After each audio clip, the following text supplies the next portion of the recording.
নতুন কলেজ বাসে ওই দিন গেলাম এক্সাম দেওয়ার জন্য। আর বাসটা ঠিক যত বড় না ছিল, তার থেকেও বেশি ছিল স্টুডেন্ট দিয়ে ভরা। তো নতুন বাসে এত সুন্দর করে ফুল দিয়ে সাজাইছে যে আমি আসার সাথে সাথেই ফুল নিয়ে হাতে ধরে সেগুলারই স্ন্যাপ নিচ্ছিলাম।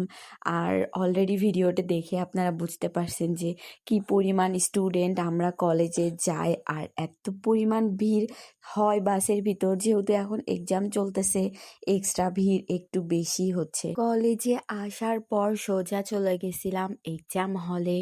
আর এক্সাম হল থেকে বের হয়ে আমার সঙ্গপঙ্গর জন্য অপেক্ষা করতেছিলাম। সবাই এক জায়গায় হওয়ার পর একটা কফি খাইতে চাইছিলাম, আর যেটা খাওয়ার জন্য সুন্দর একটা লোকেশনেও আমরা চলে আসছি। কিন্তু এখানে আসার পর কেন জানি না সেই রেস্টুরেন্টটা অফ ছিল, আর লেখা ছিল 10 গজ হাঁটলেই হচ্ছে আর একটা নতুন তারা রেস্টুরেন্ট দিছে। তো সেই অনুযায়ী আমরা শুধু 10 কদম বা 10 গজ না, কত মিনিট যে হাঁটছি তাও সেইটা আর আমাদের চোখে পড়ে নাই।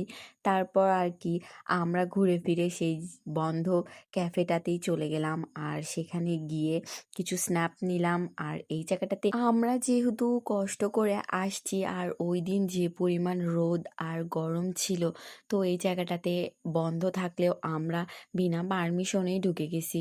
তার জন্য যদি কর্তৃপক্ষ আমার ভিডিওটা দেখে থাকে, অবশ্যই সরি, কিন্তু আমাদেরও কিছু করার ছিল না। আর এই জায়গাটাতে আমরা একটু অপেক্ষা করে তারপর চলে গেছি। আর এই জায়গাটাতে ঈশা মানে একদম পিওর আর্জেন্টিনার ফ্যান, যে হাতে একদম আফা লিখে ফেলছে।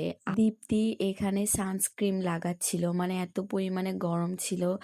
আর এইখানে এক্সট্রা যেহেতু পানি ছিল, ওই ফেসটা ওয়াশ করে আবার নতুন করে সানস্ক্রিন লাগাচ্ছিল। আর সবাইকে উপদেশ দিচ্ছিল এই গরমে সানস্ক্রিন লাগানোর জন্য, কিন্তু গরমের জন্য তো সব ঘেমে একাকার হয়ে যায়। যাই হোক, আমরা এখানে কিছুক্ষণ অপেক্ষা করে চলে গেছি। 1 কাপ কফি খাইতে চাইছিলাম, কিন্তু পুরাই একটা হাওয়া বাতাস খেয়ে আসছি। তারপর আমরা সাতমাথা চলে গেলাম, আর এখান থেকে চলে গেলাম আমরা ডিরেক্ট পুলিশ প্লাজাতে। আর পুলিশ প্লাজার 2য় ফ্লোরে টিএমএসএস এর কিছু দোকানের সেক্টর আছে, যেগুলাতে এত সুন্দর সুন্দর কালেকশন পাওয়া যায়। আর যেইটাতে আমরা ওই দিন ফার্স্ট টাইম গেছিলাম। আর ভাইয়ার কিন্তু ছোট্ট একটা পেজও আছে, অবশ্যই আমি পেজটা ক্যাপশনে বা কমেন্টে মেনশন করে দিব। আপনারা চাইলে পেজটা ভিজিট করতে পারেন, যদিও ভাইয়ার পেজটা একদমই নতুন। চাইলে সরাসরি আপনারা ভিজিট করে অনেক কিছু পারচেস করতে পারবেন। আর এইখান থেকে ছোট বা বেবি থেকে শুরু করে একদম ওল্ড লেডি ওম্যান সব কিছুর মানে কালেকশন আছে হিউজ পরিমাণ। আর যেখান থেকে কিন্তু আমরা অনেক কিছু কিনছি। তো আমার এই ভিডিওটা আপনারা আমার ফেসবুক পেজ থেকে দেখে থাকলে অবশ্যই পেজটা ফলো দিয়ে দিবেন, আর ইউটিউব চ্যানেল থেকে দেখে থাকলে অবশ্যই চ্যানেলটা সাবস্ক্রাইব করে দিবেন। আর তারপর সারাদিনের অর্ধেক ঘোরাঘুরি আর এক্সাম শেষ করে আমরা ডিরেক্ট ট্রেন ধরে বাসায় চলে আসছি। আর ট্রেনে এখানে এত সুন্দর সুন্দর পিকচার আমি কালেক্ট করতে পারছি ওই দিন।